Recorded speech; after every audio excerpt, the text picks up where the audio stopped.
You're looking at buying a new Range Rover. Excellent, there's plenty of reviews for those on YouTube. But what is it like to actually drive one? I'm going to jump in it. We've got it fired up, ready, waiting to go. We'll go for a little bit of a drive, and I'll try and convey my driving experience across to you, so you maybe get a feel for it. You know, obviously you're not going to buy a new car without test driving it, so you would have haven't, perhaps driven one. But this video, I'm just going to show you what it's actually like driving a Range Rover. So let's get in the old motor.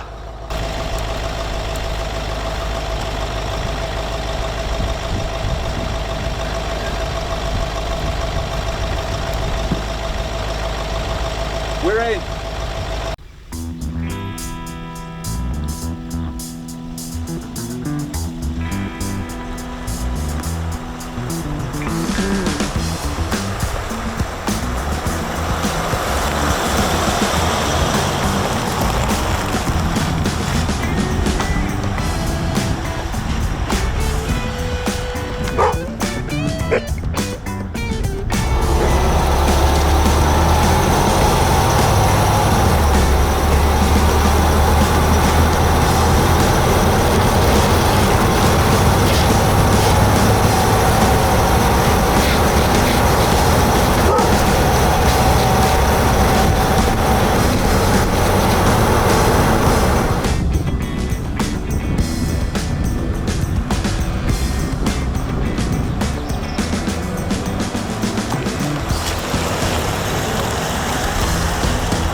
So that's the suspension all up to height, engine's nicely warmed up.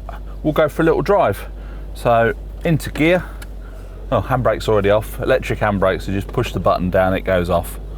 And there we go, just like driving any other automatic. The good thing that I've noticed in a Range Rover, especially these L322s, even the earlier Range Rovers, the old classics and the P38s, the position you've got sat in the car. See you soon. See you soon.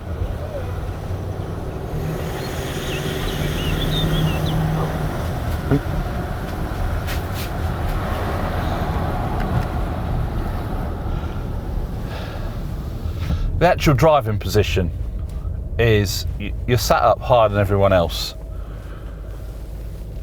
which is a good thing.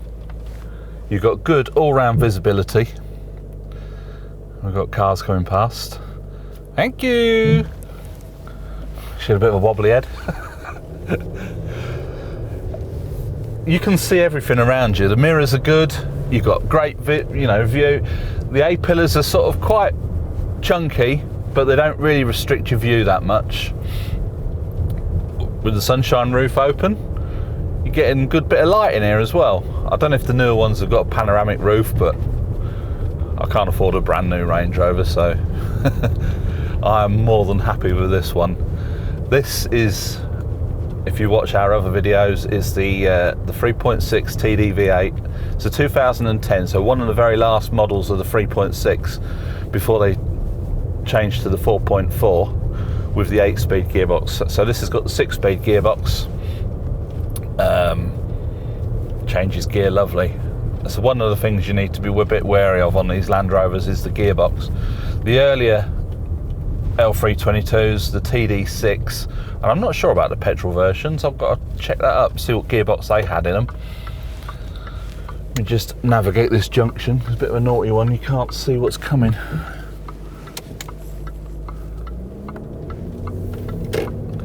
The early TD6, the gearboxes on those were made out of chocolate. They really were weak. I think the car put out 177 horsepower when it was new. I think the gearbox is designed to brake at 180 horsepower.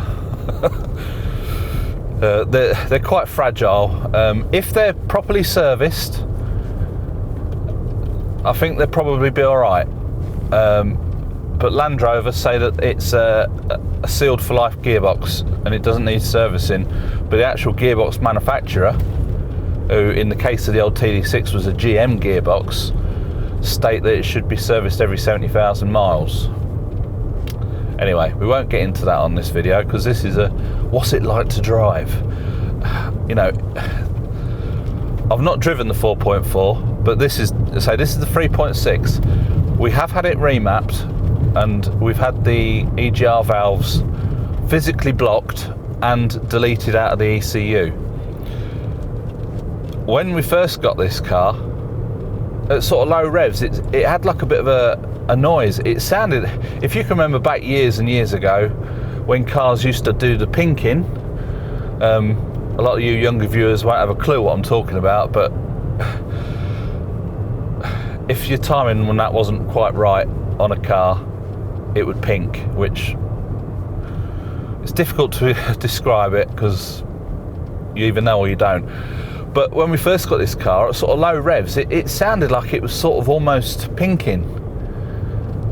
Once you sort of get on the gas, it was it started pulling like a train, because in standard form these are 270 horsepower. I'll say we've had it remapped and instantly it's a different car. There's none of that pinking noise at low revs. It pulls instantly.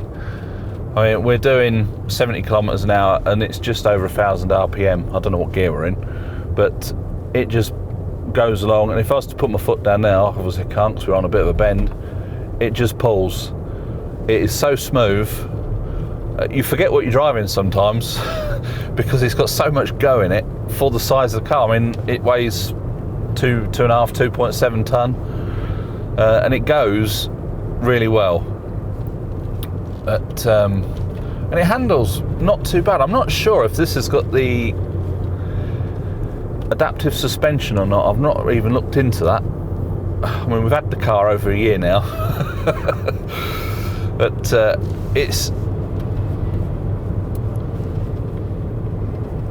Oh, I thought that was a noise on the car then, but it was some blokes chainsawing in the woods. I thought, oh, what's that noise? There's no noise in it. It's as quiet as you like. It really is. It's spot on. And I love it. I think we're about to see some rain in a minute, so we'll see if the automatic wipers will work. I've not got the wipers switched on, but you've got an automatic setting and they adjust themselves for the amount of rain. We did have a problem with the wipers when we first got this. They would go a couple of times and just park on the screen. That got fixed under warranty. It's not been a problem since. Better slow down for the speed limit. Now, it looks like in France they're reinstating the national speed limit back to 90 kilometers an hour in most parts. So that'll be quite a nice thing to see. 80 kilometers was just too slow. And the report that was put out was that the new speed limit hasn't reduced the amount of accidents and it hasn't reduced the amount of traffic jams. So they don't see any point in keeping it at 80 kilometers an hour, so they're going to put it back up to 90. It's just starting to run. I'll put my side lights on. I'll put the wipers on automatic. I might have to give this screen a bit of a wash actually, because it's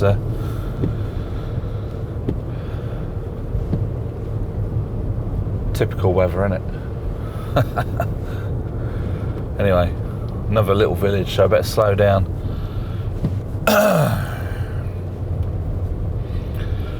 Yeah, I mean, really, they're just a fantastic car to drive. The driving experience throughout all the Range Rovers that I've had Range Rover Classics, petrol and diesel. I've had a Range Rover P38. We've got the L322 TD6, and we've got the L322 TD-V8, which is what we're in now. All of them, they've all got something about them. The Range Rover. I can't put my finger on it, but it does feel special when you're driving a Range Rover for some reason. I'm not quite sure why. Because other 4x4s, you get the driving position where you're sat up high, but they don't have the same feel. Right, I'm going to put my foot down now. That's how much it goes. It's got some poke. After the remap and that, I think we're up to about 310 horsepower. And I can't remember the torque. I did put it in the video where we had the remap done. I think the torque went from 600 newton meters to 700 newton meters. It's quite a big difference. As you say, I don't know if the camera's going to pick up the automatic wipers. When it rains heavy, they speed up. A lot of cars have got that feature now. It's not something that's exclusive to Range Rover, but it's just, I love it. And it's just a nice driving position. You know, you're sat. The seats are comfortable.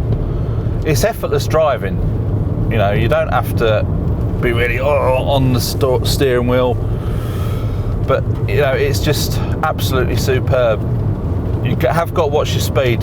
Say, in this part of France, we're still at 80 kilometres an hour. So, we're doing 90 already. You try and keep it steady. But I have noticed that it's easier to keep it at the speed limit since the remap was done. Oh, Christ, it's getting torrential out there now. Flipping heck. I might be sitting in the car for a bit when we get back home if it keeps on doing this. But yeah, it's like when we come to this junction, the visibility is fantastic. I don't know if the camera's going to pick that up. I don't know what sort of view it's got on it. So we'll have to stop here because it's a stop sign. If the gendarmes catch you not actually stopping, you will get a fine. It just glides along. It's smooth. There's no sort of wallowing about, jerking or anything like that. You can feel the gear changes, but it's not like that. Let's just turn around in the Super U car park.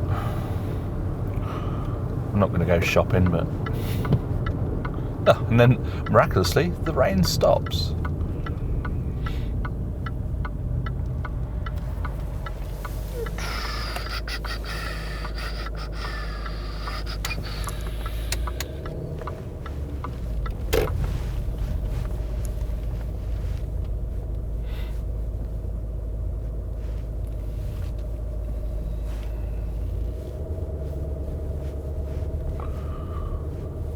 We'll have a little tour of the car park, shall we? Not that it's that exciting. I don't think I've ever been around this way. I normally cut off through there, but it was a bit busy. I just want to do a lap of the car park and get ourselves back out.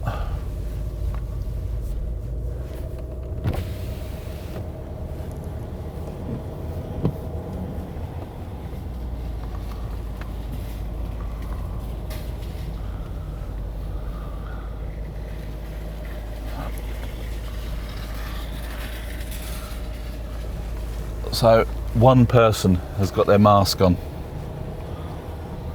It's pretty diabolical, really. She's got a mask on.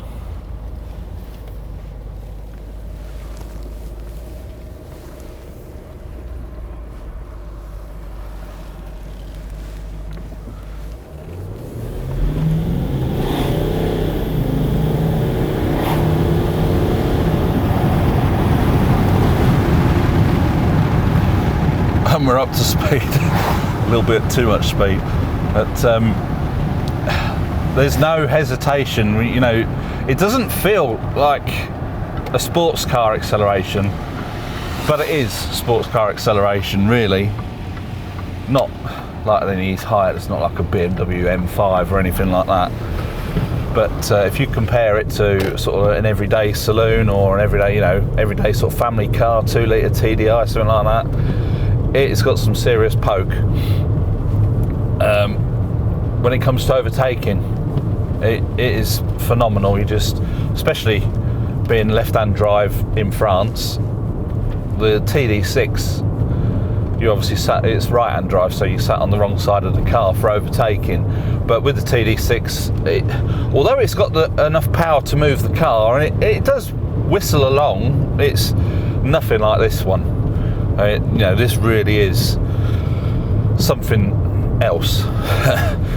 As I say, I've not driven the 4.4, so I don't really know what they go like. All I can remember, when we was looking at buying a new car, a new Range Rover, we was looking at the 4.4s and the 3.6s, and I kept watching reviews, and the one I kept going back to was Harry's Garage. He's obviously driven a lot of cars, and he's been through the Range Rovers. He's had Range Rovers for years, and his experience, the 3.6 TDV8 with the twin turbo setup felt like it had more punch, whereas the 4.4, it's got a funny turbo setup. It's got one big turbo and a little turbo, if I'm correct. I think I am. So they don't quite work the same. We're on this one, when it gets on boost, you've got 2 turbos boosting at the same time, giving you that bit of push. Whereas the 4.4, although it's no slower than this, it might be a bit quicker, because in standard form I think the 4.4 is 313 horsepower, something like that, and about 700 newton meters of torque, which is about what this one is now. It's been remapped, but it's the way it delivers the power, which it depends on what you like out of your car. If you want a car that is smooth and sort of linear all the way through the acceleration, the 4.4 would be the one for you. But if you like a bit of, oh bloody hell, the 3.6 is the way to go. If you can find a good one, that is. I mean, we fell on our feet with this one. It's I'll have to see how many miles. We've not done that many miles in a year, but it only had about 70,000 miles. It's obviously in kilometres, but converted it's about 70,000, something like that. Yeah, I say the 4.4 isn't slower than this. It's probably quicker, but it's the way it feels and the way it delivers its power. And I think the newer version, I'm not sure what number the newer one is. Is it an L405? I think they're slightly bigger as well.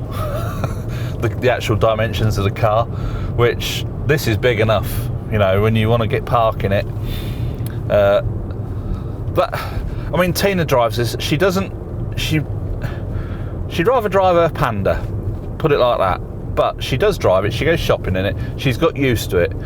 She wasn't looking forward to driving it, but it was a case of having to. Now she has driven it and got used to it. She's more than capable of driving it and parking it wherever. You know, it's not a problem, because you can see all around you.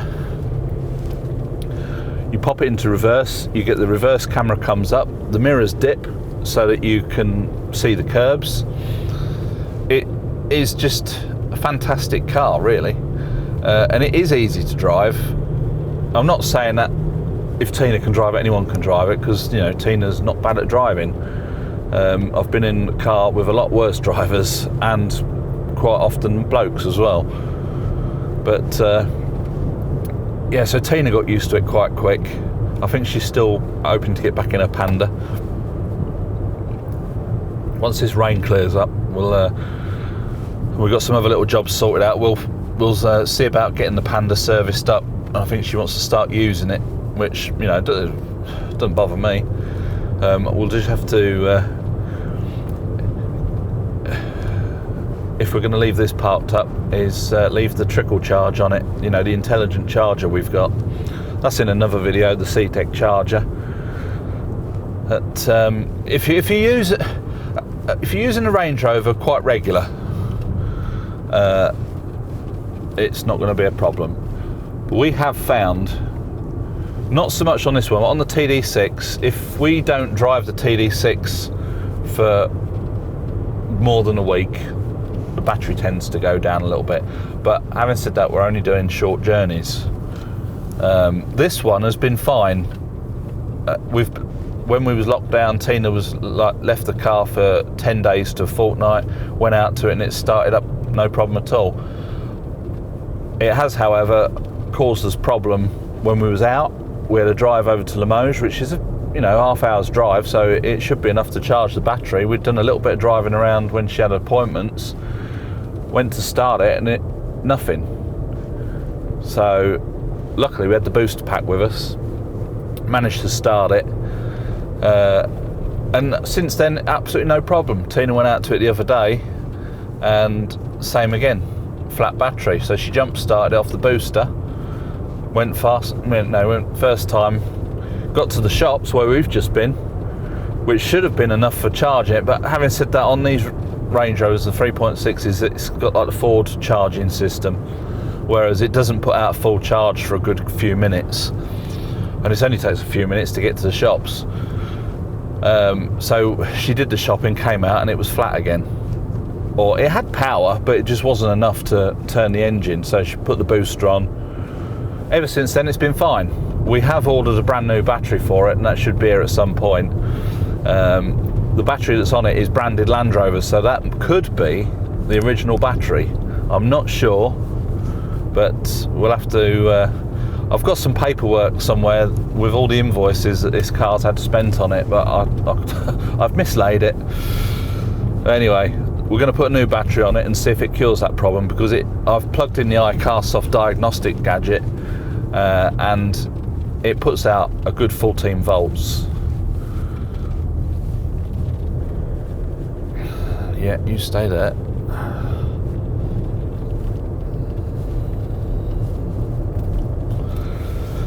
So yeah, this is pretty much... Oh, this is our turning. Brilliant sunshine here now.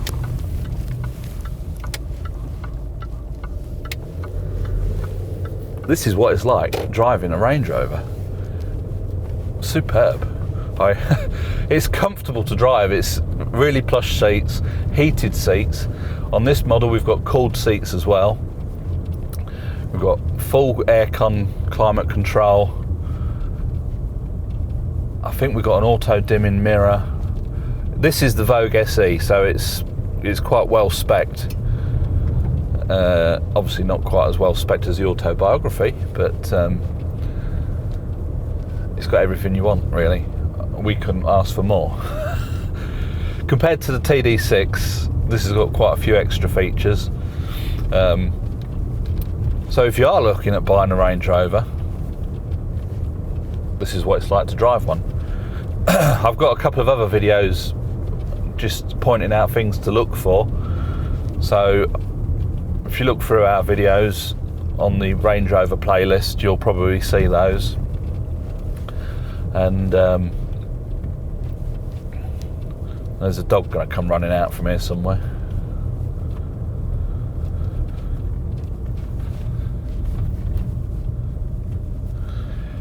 Yeah, as I say, oh, she's up there. Just make sure everything works when you're testing them. Make sure it's got good warranty. Our warranty's run out now, but we did have a job fixed under warranty, which was the wipers. But other than that, it's been absolutely spot on. I will be doing a video in the next day or so, just going over running costs for the year. So keep your eyes open for that one if you're at all interested. I did a video on the TD6, how much it's cost to own. We've had this one just over a year. It's 13 months now. But so I'll work some sums out and let you know how much it's cost. But right, we're parked. Pop it into park, put the handbrake on, just pull the button. I'll drop it into access mode, Being in a wheelchair, it makes it slightly easy. So basically that's it. That is what it's like to drive a Range Rover. Tina's just doing the honours now, getting the wheelchair out of the boot. They're a fantastic car. They're probably not an everyday car. If you had to do a lot of commuting or anything like that, I think that would be, you know, asking a little bit too much. But it depends on your situation, your circumstances. But I thoroughly recommend it. Absolutely love ours. Always have loved Range Rovers. And yeah, so hopefully we'll have some more videos coming along shortly. So I hope you like this video. Please give it a good thumbs up and subscribe to the channel if you haven't already. And from me and the Hobbit out here,